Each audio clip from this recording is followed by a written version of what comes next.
જાફરાબાદ ધારાસભ્ય હીરાભાઈ સોલંકીના નિવાસસ્થાને લોકસભાના ઉમેદવાર ભરતભાઈ સુતરિયાના સમર્થનમાં જાહેર સભા યોજવામાં આવી હતી।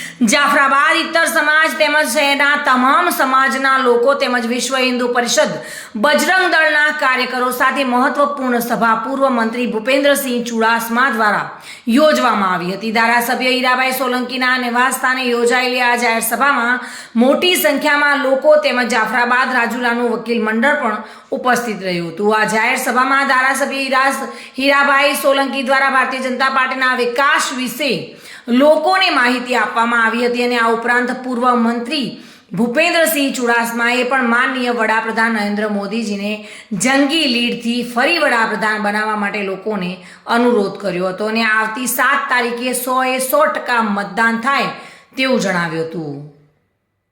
જાફરાબાદ રાજુલા સહિત અમરેલી જિલ્લાના રાજકીય આગેવાનો પણ આ સભામાં ઉપસ્થિત રહ્યા હતા અને મોટી સંખ્યામાં લોકો અને કાર્યકર્તાઓ પણ જોડાયા હતા।